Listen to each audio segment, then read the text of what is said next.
Hello, and welcome back to Talk About It Thursday with Bree. Today's a very cool and inspiring episode because it's the first time that Talk About It Bree has a guest on the show. So today we're going to be talking with Elitom El-Amin. He is a master at energy and energy flow through the body. He's been teaching since 2000 on how to live a healthy and harmonious life through growing and mastering energy flow.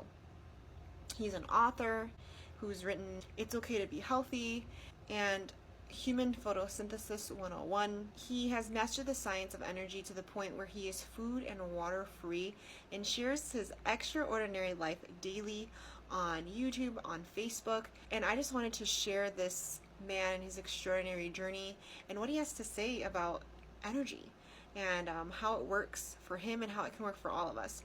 So please subscribe to the Breatharianism channel. Please subscribe to his channel. If you like this video, share it. If it's inspired you, share it. If it has not inspired you but can help someone else, share it. Like the page to get more interviews and shows on living life healthily and confidently, because that's what this is about. So hope you enjoy it, and I will see you next week for another beautiful episode of Talk About It Thursday with Bree. Enjoy. Hey there. All right. So we actually just got done doing a Qigong meditation exercise. I will let you tell us just like your story Right. and how you got into this Oh, wow. and this lifestyle of just being powerful using air, sun. Explain to us what it is. What you Oh, awesome. Now, what I'm going to explain is the process. They call me a breatharian. Now, the word breatharian is basically as a person. It comes from an ancient word that means anedia.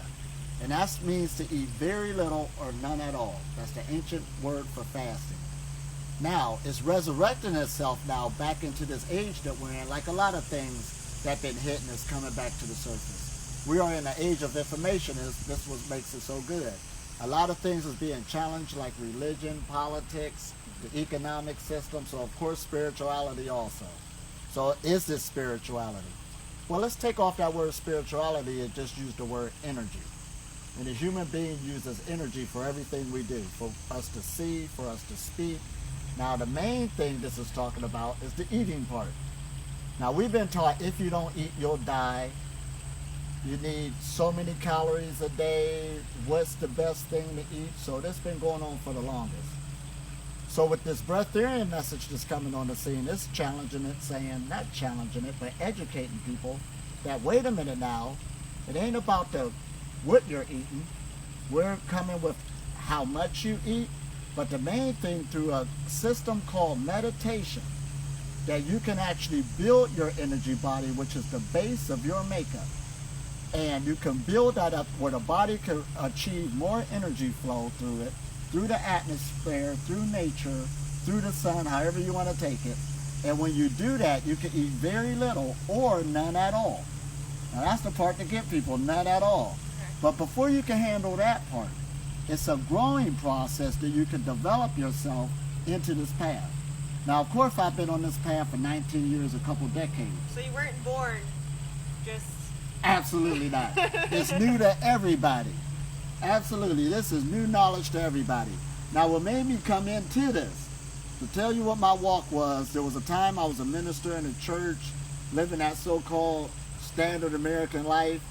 At the time, you know, I was married and so forth and raising a child. Son just got born, just bought the house. So at the same time, I was on a standard American diet, eating 3 to 5 meals a day. So of course, the stomach started getting bigger. Now, everybody in my reality was like that, so I thought that was normal. And when I grew up in a household which was understandable. Always keep enough food for a rainy day. My mother really made sure that I was doing a good job, making sure the whole family ate. And we had enough food where we felt fed the whole neighborhood. So today, you know, some of my friends that's grown my age still call her Ma. She's still here, thank you. But anyway, I started not really feeling good. This is not how I'm supposed to be feeling. Right. The weight is going up. Even though everybody's looking like that in my reality, this can't be right. Now, I did grow up in athletics, lifting weights and stuff. But at the same time, that popped in my mind, you're getting older. This is supposed to happen. Look at everybody else around you, blah, blah, blah. You ain't a kid no more. Stop thinking you're supposed to go play in the gym. All right, so all of this is hitting me. And now, of course, I'm still eating that standard American diet. But as the health started getting worse, the weight started going up. To make a long story short, I got desperate, really wanting to be sincere to need help. So I ran into this guy who said, well, won't you just leave meat alone? Now, I heard about vegetarians and stuff back then, and meat, I was weird. So, of course, I ain't had no vegetarian friends in my reality. Why? But now, since I'm desperate, I'm just going to leave meats alone because my health don't feel good. So I started leaving alone meats, and to me, being a vegan at that time was basically eating no meat and animal byproducts. That's the rules. So when I went shopping, I made sure to buy canned goods that just didn't have meats in it. Whether it was string beans, corns, beans, I'm a vegan. But sure enough, I seen health improvements taking place. Started to lose weight, felt better about myself. So then, of course, I said I'm going to add in that exercise again. So in the evenings, I went to the track, and in my mind, I'm going to go running. But of course, it didn't start out like that. I walked the track. But that's one thing. Just like anything, we got to build up to it. So I just started to walk and be dedicated every day. But it wasn't long before I was able to start running. You understand? The body got stronger, began to lose more weight, feel better about myself. So right there, I knew I was on to something. Now, what really helped me, I met this vegan community at the time. Now, keep in mind that before, when I was eating meats, no vegans was in my reality. You understand? I just heard about vegetarian. Now, since I became that, there's a vegan community right next to me. Didn't see them before because I was on another frequency. See, here we go. It's one thing to see something, say something in your mind, but when you start acting out on that frequency, then that gives you the opportunity to start manifesting that people, that event, that experience. So that's what started taking place. So I learned more about veganism, and I'm glad what it did to my health. However, I wanted to find out what was going on with higher level diet changes. So of course I went into more live and raw foods, that's foods without cooking them, learned more about juicing. And then this group I was with, in their religious standard, they fasted once a week for religious purposes. But me, I adopted that to start fasting once a week for health purposes. Taking that time out for the body. And through this group, I started learning more about a holistic lifestyle, even the clothes you wear and stuff like this. So I began to take it a whole nother step further, where I learned about meditation. I started learning more about that, and I really enjoyed it. Now this gets good. As I'm saying all this, I didn't know I was on a breatharian path. So that's why I teach it now. It's a holistic lifestyle, and we're going to explain more about that. But being on the breatharian path, it is a holistic lifestyle. But back then, I'm just picking up these different modes of knowledge, these different modes of information. So as I got the fasting going on in my life, the eating more live and raw foods, I want more than 80%. I got exercising going on in my life. So I'm really feeling good about myself. Now I got this meditation going on. So everything is really coming together. So when I found out about breatharianism, one day I'm walking really feeling proud about myself, like, yeah, who can top this? But then this young girl out of nowhere came and said, well, there's people who don't eat. There's people that's called breatharian. And I said, what? Wait a minute. No way. So if you're one of those people, it hit me the same way, all right? No problem. But me, I was open-minded enough to know that how I used to be living, I made a total lifestyle change just then. Now here I am, I used to be 190 pounds, and now I was walking around 160 pounds. Feeling totally better, totally different mode of life. So going backwards, that wasn't going to happen. So now I want to check more into what's going on with this food freedom. So back then, keep in mind, I've been in this a couple decades. Back then, there wasn't hardly no information dealing with food freedom whatsoever. And just like anything, knowledge increases. Even when vegetarianism came back in the 60s with the hippies and stuff, that was under attack. The thing was, you got to get your protein, vitamin B12, B6 from eating meats and all this other stuff. Well, right now, today, we know you can live a whole life, a healthy life, without touching animal byproducts. There's people who already proved that. So we got that. Ding. So now we got this other portion coming in about food freedom. So for myself, back then when I was checking, I came across though some information dealing with Breatharian retreats that was on the planet at the time, the 21-day processes and stuff like that. But what got to me was, for number one, you mean this is going on? Why didn't I learn that this existed before? So that's why when I teach it now, I at least let people know that it exists. And right now, you could call me the poster child. Right, I'm practicing when I'm talking. So it could come with the full package, so it won't be from no philosophy, but we're bringing it from myth to reality. And I'm telling people my own path of what it took. That's why I know it's a holistic lifestyle. And holistic is just bringing knowledge that's already out there. Everybody got bits and pieces. Some people's in the breath work. Some people's in the chakra meditation. Some people's in the different houses of yoga. I could go on and on and on.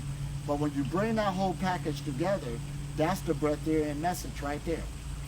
And it's the same way in the medical field. You might say, well, why didn't the scientists say this or the doctors say this yet? It's there, but it's fragmented. I'm going to explain this in a minute. It's sort of like how when me and you were talking earlier, you're going to school and you're learning a lot about biology right now. Even though you're learning, your full goal is to learn more about dentistry. But there's a certain curriculum you're learning that's basic where you must learn the human physiology, just to work on a portion of the body. So your current medical profession, they're learning about the totality of the human body, the basics of it, but then when you go off into your craft or your skill, it splits itself up. You got a person who specializes in the heart. You got a person that specializes in the teeth. You got a person that specializes in a respiratory system. You understand? So this information of dealing with Breatharianism is out there, but it's split up just like the holistic field, because that's in our language to split things up. But when we're talking about bringing something back into its wholeness, The whole. the whole. So the Breatharian lifestyle is a lifestyle dealing with breathing clean air. You understand the quality of your relationships on how you talk to people, your workplace, what you're doing. All of that is nourishment, bringing a higher level energy to the body to make you function. Now listen how I say that word nourishment. Because we've been taught also that nourishment only comes from the mouth. But you're being nourished totally by so many other different means. Even when somebody is negative that's around you is draining energy from you. You understand? And then there's people that have such a good energy about it, but seem like it picks your energy up. And then we run into these circumstances where you're doing something you really love to do, and a conversation you really love, you forget to eat. So this is an energy we're talking about that you're making contact with, and it's a process, of course. We're not saying go put tape on your mouth because you can live without food. People are doing that. So that's why even the Breatharian movement on how to explain it, on how to educate people about it, does take skill. You understand? And also dealing with a practitioner to tell them it's not about that. A lot of people jump into this, they go straight to the food part. You know, well, I'm vague and I'm this and I'm already did an 8-day fast and I'm ready to go into it, or when do I let go? They haven't caught the message on what we're talking about. Meditation is the foundation. Now listen at this. Now meditation is a loose word, very loose. So there's so many people got their idea on what it is. And all we're saying is, there's many modes of meditation dealing with sound, light, vibration, and I could go on and on. We got that, all right? But all meditation's main goal, notice that all of them will tell you, relax. Ding. As soon as the body relaxes, that allows energy to go through the body. Because the body, being carbon-based, is a good conductor of energy. It's already connected with nature. It's that we have to come into the realization and realize this. Oh, here we go. Thing number one. And to show you we're so connected with the atmosphere, every day the sun comes out, the pineal gland that's in our head lets off a hormone called serotonin to put it into the blood. And then when the moon comes out, that same gland let out melatonin to put it into the blood. So that's telling us right there, it didn't ask our permission. The body is already taking its orders from how it feels on its atmosphere that it's in. Now here we go. Ding. This is the breatharian journey we're talking about. You're becoming aware of this. So there is set times and cycles where you really start exploring yourself, because this is what we're talking about. The meditation is that you're meditating on consciousness, but how do you meditate on consciousness? How do you do that? The meditator starts meditating on the meditator. The meditator starts meditating on the meditator. Here we go now. Okay.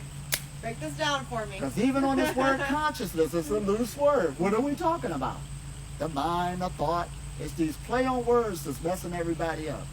But we need to start somewhere. But as long as everybody on the same page, we got a definition, we got something to work with. So you're meditating on yourself. See, everybody's working with energy. Your life is energetic. This is what we're getting into now. So you're an artist of your life. See, a breatharian is a person who is just more skilled at working with energy than somebody else. So on one level, there's some people who call me, master, out of respect. But I'm an energy master, you could say. Even though we're both breathing, we're going to do some breath work later on. Right. Now, what are we going to do? We're going to grab energy out of the air we're breathing. You understand? That's all we're going to do. This morning, we were doing Qigong. And you felt all that energy running through the body. Now, everybody's connected to the earth, walking around, unconscious on what's taking place. This cosmic energy constantly raining on us. We're talking about it. But through that exercise this morning, you got a chance to experience it. You just stood in one place here, one place there, and you feel it. Man, where all this come from? It was already there. So therefore, being on a breatharian path, you are learning about how to work with energy internally and learn how the external forces is operating. You're coming back in tune with it. When you do that, you are a self-sustaining being. See, in religions, all of them from around the planet, no matter what it is, the different cultures, we're all talking about this tree of life. But it's a self-sustaining organism. Now, we're not being spooky with it right now. They use a thing called the language of branches in religion. That's a higher level knowledge. Where they were trying to explain the spiritual realm to you, but they dealt with things or used words that you can see, that you can relate to. Because the energetic realm, let's take out that word spiritual, not to make it religious.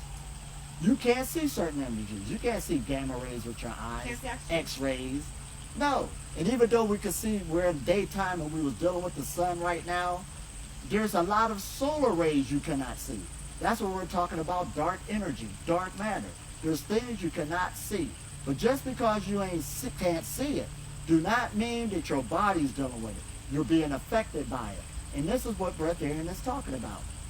We are moving from a lower energy source, which is food. It's an energy. Everything is energy. It's more denser. And we're moving more into the subtle forces that you don't see. So when we talk about meditation, meditation is a tool.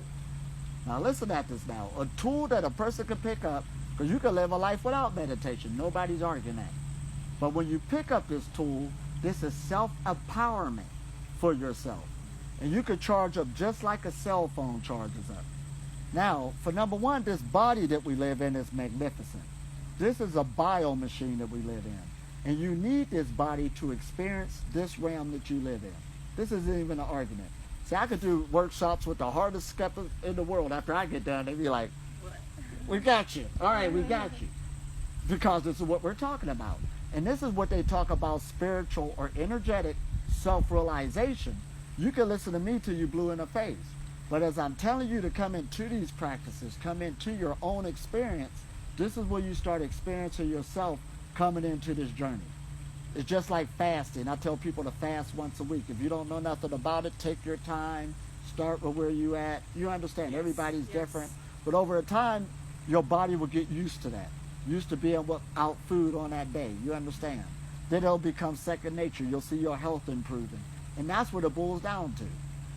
When we talk about health, we just talk about the physical body. We think about going to the gym, doing jumping jacks. But we got a thing called mental health, social health. It's the totality of life again. Wholesome. The wholesome. But there's people that's working out every day. It don't mean nothing if they got, a bad workplace day, a bad attitude, and all this other stuff. It's drawing energy from them. So that's not what we're talking about whatsoever. But it's all bringing this package back together. And why are we talking this? Why is this breatharian knowledge here? So you can have the best life as possible. Well, thank you for being an example of that. Right. Yeah, and showing us that it is possible. Absolutely.